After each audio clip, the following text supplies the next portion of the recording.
Oi pessoal, tudo bem? Obrigado por ter vindo à aula e obrigado sempre por tanto apoio e tanto elogio que vocês me mandam. Eu vou cortar aqui os elogios muito aqui pra gente não perder muito tempo, que essa aula já vai ser curtinha. Hoje eu vou tentar só explicar o que é o arquivo RAW e o que a gente pode fazer com ele também, né? E eu vou tentar explicar também o tamanho desses arquivos JPEG, que é o que a gente mais vai usar aqui. Muita gente já usa só o JPEG e alguns vão usar o RAW também, caso queiram usar, né? E hoje a gente vai aprender para que serve ele. O arquivo RAW, ele traduzido do inglês para o português significa cru. E é o cru, a matéria-prima, a matriz. E para fotografia é como se fosse o negativo antigamente. O RAW ele é uma matriz que a câmera gera um arquivo binário sem perfil de cor, sem balanço de branco, sem muita coisa. Ele só registra um pouco esse balanço do branco, que ele ajusta esse captador para essa luz.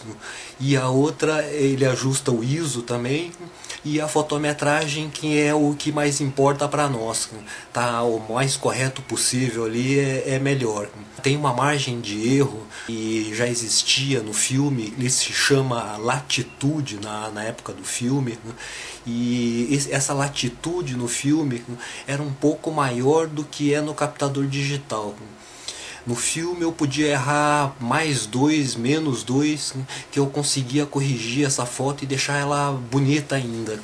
Ele perdia um pouco das cores e da pureza ali, das cores e da fineza da granulação, mas em compensação ficava boa também, e só perdia um pouquinho nessa granulação e nas cores. Mas eu tinha essa margem de erro dentro do filme. Na era digital, essa margem de erro mudou um pouquinho. O captador ele consegue melhorar a foto que está mais escura do que a que está mais clara. Para o mais claro ali, que é para superexposição, eu não posso errar muito, eu posso errar um ponto talvez. Se eu passar disso e tiver muro branco, vestido branco, roupa branca, qualquer coisa muito branca na foto, já vai perder essas tonalidades desse branco, essas nuances de cores em cima do branco. Para que isso não aconteça, é importante no digital ele estar bem fotometrado. E para baixo, para subexposição, no digital é um pouquinho mais fácil de se corrigir do que era no tempo do filme. Quando no subexposto eu acabo perdendo um pouco da pureza das cores, da fineza do grão, que é o ruído hoje em dia, mas que dá para consertar mais fácil do que dava no filme. E isso é uma boa notícia, porque como a gente pode errar um pouquinho nessa fotometragem, é importante que a gente fotometre certo, mas às vezes acontece de não dar certo porque foi uma foto instantânea ali, foi uma coisa muito rápida que aconteceu e foi feita de qualquer jeito ali. E isso é consertável em algum programa que conserte. Eu uso esse Adobe Bridge porque ele é grátis e funciona muito bem assim para amadores, principalmente assim para pessoas que não precisam ter todo o aparato ali profissional para se fazer as coisas. Não precisa ter o Photoshop, que é mais difícil de usar.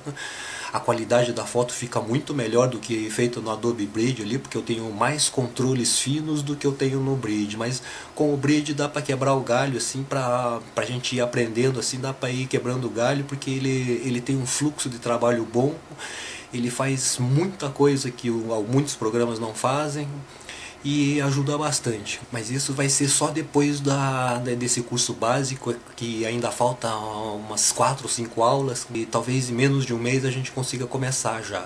Mas hoje vamos ficar só aqui no RAW e no JPEG, que são os arquivos que a gente usa mais. O RAW ele é um arquivo binário sem as instruções nenhuma. Como é que eu vou dizer? É um arquivo binário mais nada. Como se fosse um arquivo qualquer escrito ali, só que esse escrito precisa de plugins ali, precisa de programas que leia esse tipo de arquivo e faça gerar uma imagem através desse arquivo. E por isso não se abre em Windows. Tem alguns Windows antigos que tinham plugin, mas ele não funciona para esses novos RAW. E no Windows já não abre mais esses arquivos, tem muito programa que não consegue abrir, não consegue ver nada. E para isso a gente precisa ter um programa. E olhando através desse programa, o que eu vejo ali é só essa imagem feita cruamente, feito brutalmente ali, no estilo RAW, assim, é a imagem básica, a matéria-prima do que eu vou trabalhar na fotografia. Como existe um post agora que diz que a foto quem faz é o fotógrafo e não alguma coisa assim, que a foto a gente não tira, a gente faz, eu acho. E essa é a ideia do fazer a fotografia. Com essa imagem RAW, é a mesma coisa que era o negativo antigamente. E esse negativo era a matriz que a gente produzia essa fotografia. A gente fazia a cópia final, a ampliação, através dessa matriz negativo.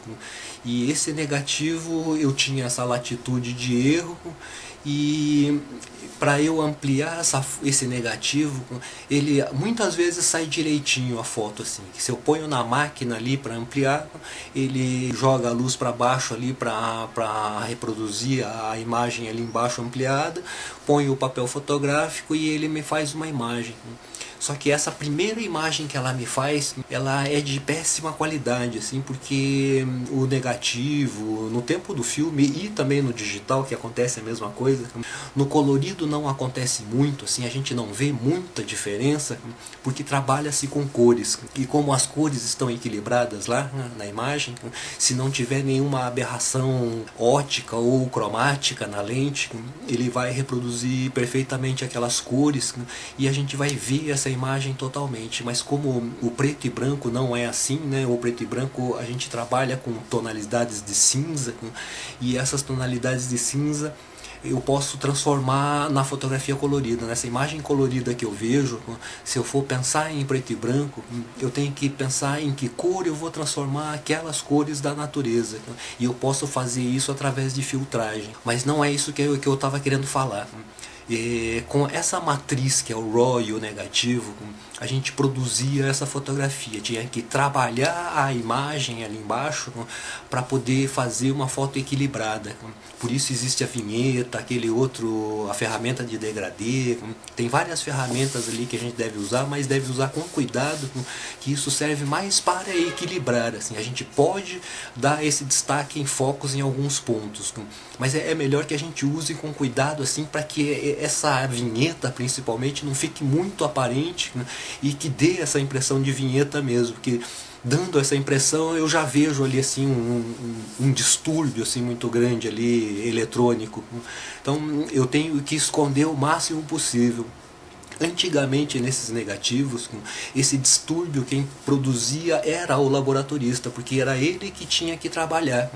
Se vocês olharem as fotos do Sebastião Salgado, vocês vão ver que tem bastante vinheta, tem bastante dodging e burning, que são duas técnicas do laboratório fotográfico que existem no Photoshop, que é ou queimar um pouquinho mais em algum lugar, escurecer algumas partes da foto, ou clarear outras partes, colocando mais luz ou tirando mais luz. No nosso mundo digital agora, a gente faz isso através desses programas do Photoshop ou do Corel Photo Paint também. E tem outros também que fazem isso, que clareiam ou escurecem algumas partes da fotografia. E isso tudo quem tem que fazer é o laboratorista, é o fotógrafo. Que hoje em dia somos nós mesmos, né? Que o laboratorista já virou uma máquina e ela pensa de uma forma, muitas vezes ela até acerta, mas em outras vezes não acerta muito bem. Então por isso a gente tem que equilibrar ali, calibrar todo esse processo fotográfico. O processo entre você e a sua câmera precisa ter essa calibração, esse equilíbrio entre vocês dois, entre o resultado da câmera fotográfica e a tela do computador. Precisa ter um equilíbrio dessa cor da tela, o equilíbrio entre a câmera e a tela do computador você que precisa fazer o ajuste das fotografias e muitas vezes precisa dar uma calibração nessa tela. A partir desse arquivo que você consertou no programa, quando você manda para ampliar, esse processo de ampliação também tem que estar calibrado entre o seu computador e a máquina que vai ampliar essa fotografia. E não é um processo muito difícil, é só mandar a fotografia para lá, pro laboratório. Quando chegar o resultado, você compara na sua tela como estão as cores dessa fotografia, se elas estão muito parecidas com a tela ou se estão muito diferentes. Se estiver muito diferente, precisa existir ou uma calibração ali mais correta entre vocês, ou alguma coisa no laboratório também. E precisa ver exatamente o que é isso. E essa calibração, não sei se dá para fazer uma aula, mas porque cada computador é de um jeito, cada tela é de um jeito, e cada máquina dessas tem uma calibração. Existe uma padronização nessas máquinas e cada fabricante tem uma padronização X e tem uma calibração X para aquela máquina.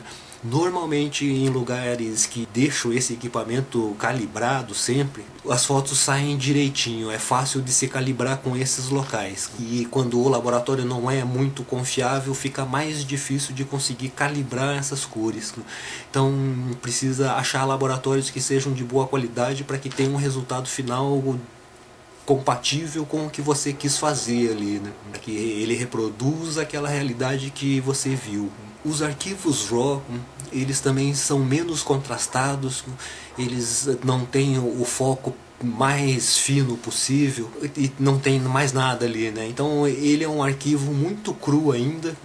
Quem processa todo esse arquivo binário é aquele firmware dentro da câmera lá, o Digic 4 e o X-Speed da Nikon lá e qualquer outra das outras câmeras.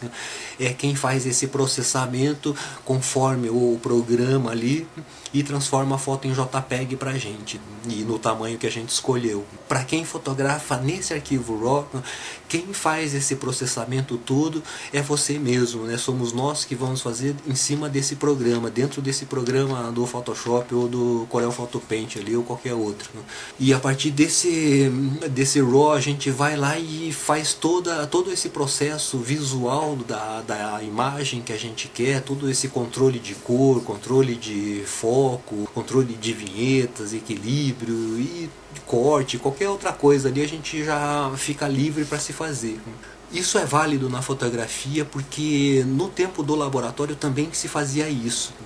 Eu podia fazer foto sépia, eu podia tonalizar ela de azul, dourado, vermelho, qualquer outras cores ali. Tinha muitos processos perigosos, mas eram possíveis de se fazer e duráveis na fotografia. E eram válidos também desde que ficassem bonitos, né? Que combinassem com o que a imagem diz ali, né? Então precisa aprender a equilibrar essas cores também. Bom, a imagem JPEG, em primeiro lugar, ela também era conhecida como JPEG, que era Joint Photographers Exchange Group.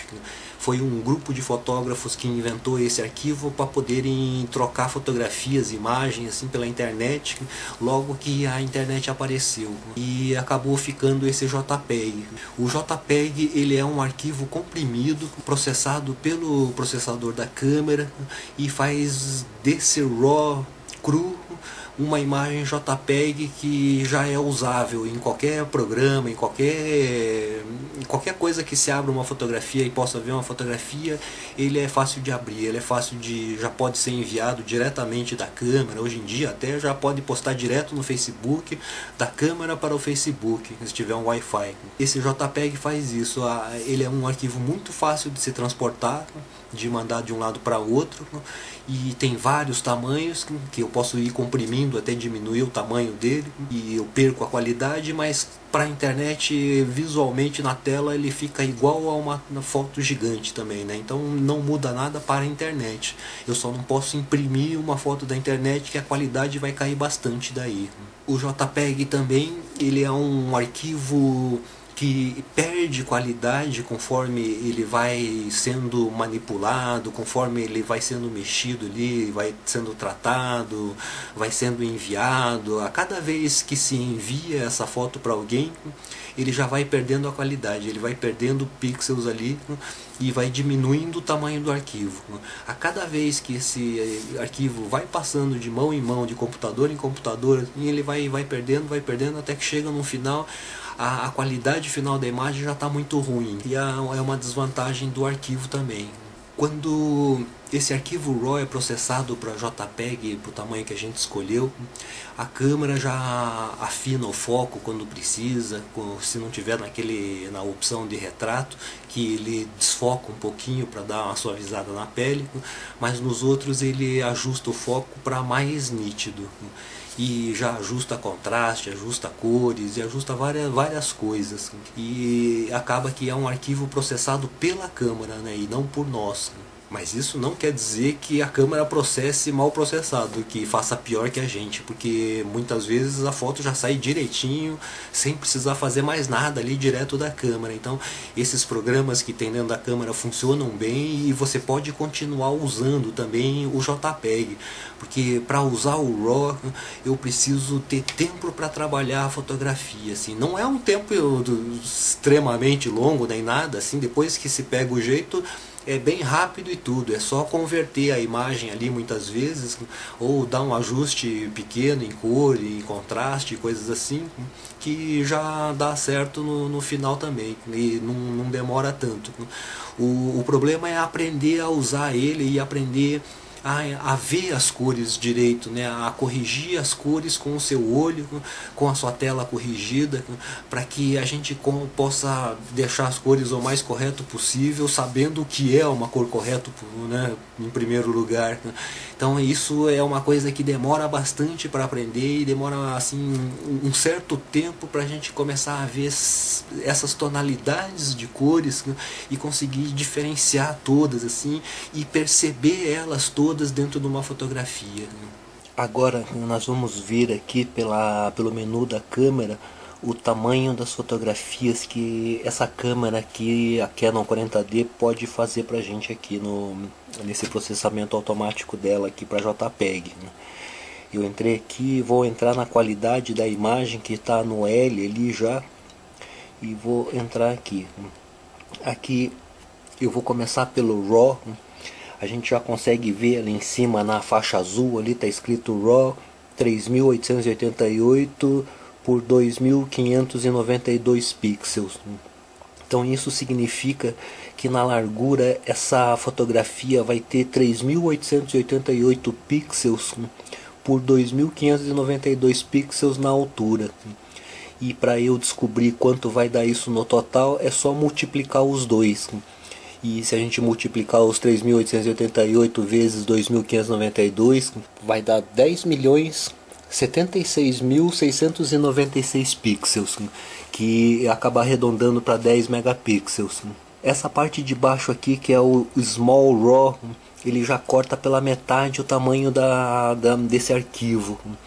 Para quem não precisa de um arquivo tão grande quanto esse 10 megapixels aqui, pode optar por esse aqui para fazer o RAW. Aqui do lado direito, na mesma faixa azul ali, entre parênteses, está escrito 148. Isso significa que com o cartão que eu tenho dentro dessa câmera, ainda restam 148 fotos aqui, com esse tamanho de imagem. Esse arquivo aqui, esse cartão é de 2 GB, né? E eu vou fazer o seguinte, eu vou formatar esse cartão para a gente ver o quanto cabe no total dele. Vou entrar aqui no menu de novo e vou formatar esse cartão. Ele está quase zerado ali também. Vamos ver aqui agora,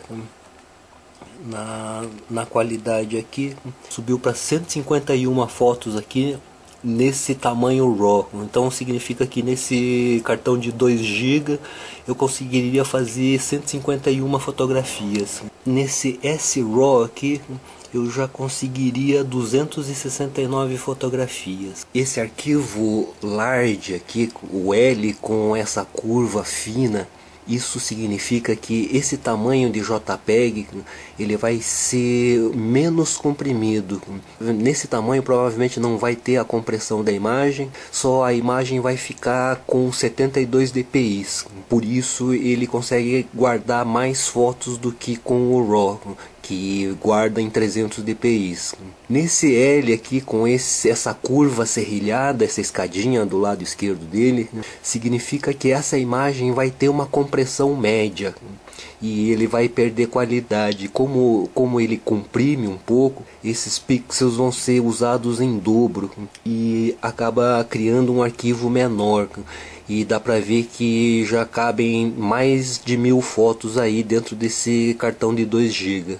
Nesse médio, com a curva fina, a gente vê que o número de fotos que cabem nesse cartão diminui, porque ele melhora a qualidade, porque comprime menos esse JPEG, não tem a compressão na verdade. E nesse M com o serrilhado aqui embaixo já comprime mais ainda e já mostra mais de 1000 fotografias. No S também, nesse S com a curva fina já cabem mais de 1000 fotos aí. E o S com a curva serrilhada cabem acho que mais do que umas 3000, 4000 fotos. Esses dois tamanhos aqui embaixo, S serrilhado e o S fino, esse tamanho de imagem só serve para internet, só serve para ou postar em sites, blogs, em redes sociais e coisas assim, e mais nada. Ela não serve para guardar a fotografia. E para guardar uma foto ali que seja de um bom tamanho, que você possa ampliar depois, se sua câmera for de uns 10 megapixels, então guarda-se nesse JPEG L fino aqui para ter a melhor qualidade. Dessa melhor qualidade eu posso diminuir essa fotografia depois, mas se eu quiser ampliar eu posso também, enquanto as menores já não podem. E para quem gosta mesmo de guardar as fotos e precisa de imagens grandes, é aconselhável guardar no RAW aqui, mas só para quem precisa e para quem ou vive da fotografia ou é profissional. Desse RAW eu posso aumentar e posso diminuir conforme eu quero. Eu vou explicar também um pouco dessa compressão da imagem aqui nesse L fino e no L serrilhado ali. Isso é a compressão da imagem. Toda vez que eu vou salvar um JPEG, mesmo que seja em qualquer outro programa, o Photoshop ou o Bridge, qualquer outro, ele vai pedir para eu definir qual a compressão desse JPEG. Quanto menor for a compressão, maior é a qualidade. Então ele já mostra aqui nessa janelinha as qualidades, e o máximo é 12, que é a qualidade máxima. O arquivo aumenta de tamanho, mas eu tenho mais qualidade, como a gente pode ver nessa fotografia que eu peguei, que é da aula de parâmetros. Eu tirei esse detalhe aqui do bigode mal feito aqui, um pedaço da boca, e salvei uma imagem bem pequenininha, mas essa com a qualidade máxima e essa outra aqui com a qualidade mínima, e é a qualidade 1. A qualidade máxima é no máximo 12 e o mínimo 1. Quanto menor esse número, significa que maior foi a compressão. A qualidade da imagem cai bastante e a gente já consegue ver os quadriculados que formam a imagem. Enquanto nesse outro, com a compressão mínima e com a qualidade máxima da imagem, no 12, a gente já consegue ver mais os detalhes do bigode mal feito, lógico, com um pouquinho mais de qualidade, apesar da imagem ser bem pequenininha também. Nessas outras opções aqui, ele grava duas fotografias. Ele grava uma em RAW e a outra nessa JPEG large com a qualidade fina, que daí já cai bastante a quantidade de foto que eu posso guardar dentro desse cartão. Aqui só no JPEG large eu já conseguiria 518, e gravando os dois arquivos cai para 117, e aqui para baixo vai caindo a qualidade, e ainda sobra esse RAW grande aqui. Esse RAW e esse pequeno, ele serve para a gente visualizar a fotografia em outros programas. Vamos supor, a gente está fazendo algum trabalho em algum lugar, e esse JPEG pequeno, o S de small ali, com a qualidade baixa, serve para visualizar a fotografia como uma miniatura. Caso você não possa abrir o Bridge, por exemplo, ali na hora, e só tenha o Windows, dá para ver a imagem mais ou menos como está a imagem RAW.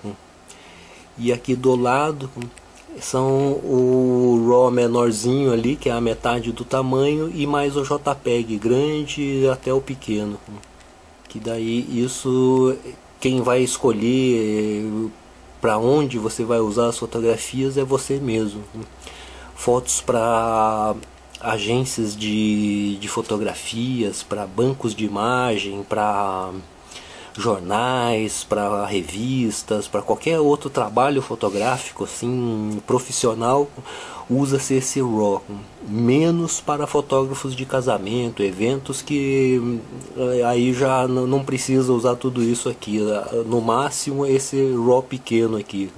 E para você que faz fotografias para Facebook, por exemplo, e não tem muita pretensão assim em ser fotógrafo, em ter muita foto para bancos de imagem, qualquer outro tipo de trabalho, pode ser daqui para baixo. Vou mostrar agora para vocês algumas fotografias aqui que eu fiz com o arquivo RAW. Eu peguei esse negativo aqui que a gente usou na aula passada aqui, da aula de macro, e eu estou usando de novo aqui para a gente ver o que a gente pode fazer. Esse arquivo, além dele ter sido RAW, ele era um negativo. Eu fiz tudo isso aqui pelo Adobe Bridge, e eu só tive que inverter a imagem no Photoshop, mas eu só inverti ali, salvei um JPEG para poder abrir aqui um positivo aqui no Bridge, para eu ir tratando essa imagem dentro do Bridge. A partir desse negativo eu inverti ele aqui no Photoshop e ela saiu essa foto que está bem azulada e tudo. Como eu não fiz o balanço do branco nem nada ali naquela reprodução do negativo, então ele deu essas cores muito fortes. Eu dei uma corrigida nelas aqui para a gente ir vendo assim as possibilidades que eu posso fazer com o arquivo RAW e as possibilidades que eu tinha com um negativo preto e branco ou colorido. Nesse caso é um colorido aqui, que é o mais próximo do que é um captador digital, que a gente capta colorido, mas a gente pode fazer preto e branco e tudo. E aqui eu fiz, primeiro eu consertei um pouco as cores e deixei ele um pouquinho mais próximo do normal. Eu tirei aquele tom muito azul que tinha em cima. Depois eu coloquei um pouquinho de vinheta aqui em volta. Eu não vou, a aula não vai ser sobre as vinhetas nem os filtros hoje, né? Pra gente só ver essa coisa do RAW.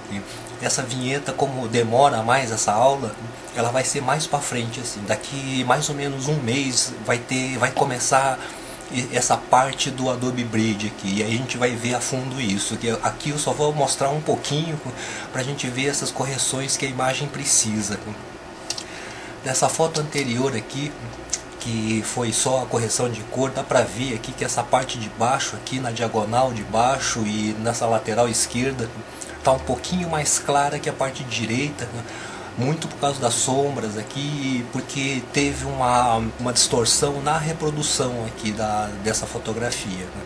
Então, para corrigir isso, eu coloquei um filtro aqui de degradê aqui desses lados aqui em volta, só para equilibrar um pouquinho mais a imagem, e depois eu fui consertando aqui, foi mudando um pouco ali pra gente ver. Eu consertei um pouquinho aqui para a foto ficar o mais correto ali pra gente poder ver, e fui mudando ela aqui através das ferramentas do Adobe Bridge mesmo. Para eu tratar essa fotografia muito bem tratada, eu preciso fazer isso no Photoshop ou no Corel Photo Paint, que são os que tem mais recursos para isso. Essa foto preto e branco aqui, eu só deixei ela preto e branco através da conversão ali das cores. Eu só tirei a intensidade das cores dela aqui e deixei ela preto e branco.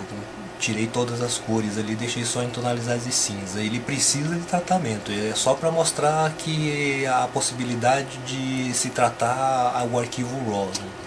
Aqui também eu deixei um pouco mais granulado aqui para ver esses filtros que existem na foto. Aqui no meio dessa foto, aqui em todas as coloridas, a gente vai ver esse azulzinho que tem aqui circulando.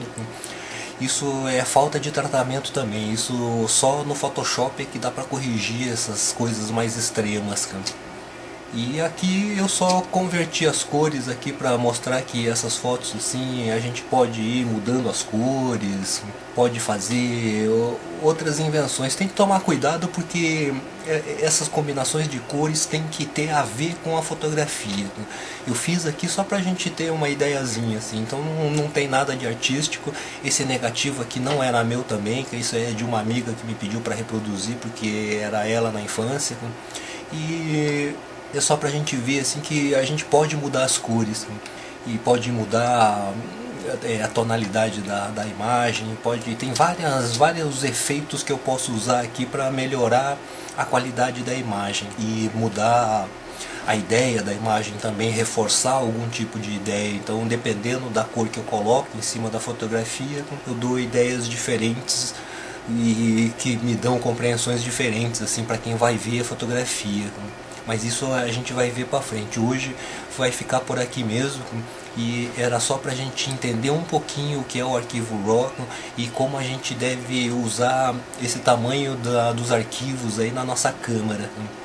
E nas próximas aulas ainda vai ser essa aula do básico, que ainda tem umas 4 aulas aqui pra gente ver, e a partir quando acabar o curso básico, a gente vai começar a descarregar as fotografias no computador e vai entrar nesse processo do Adobe Bridge, aqui no nosso processo de tratamento da imagem, assim, o tratamento leve para amadores. E então é isso aí, pessoal. Muito obrigado por ter vindo essa aula e não se esqueça, se você gostou do vídeo, clique no gostei, favorite se você gostou muito, comente, compartilhe e faça aquela pesquisa de preços aí dos nossos patrocinadores se você puder. Muito obrigado e até a próxima aula.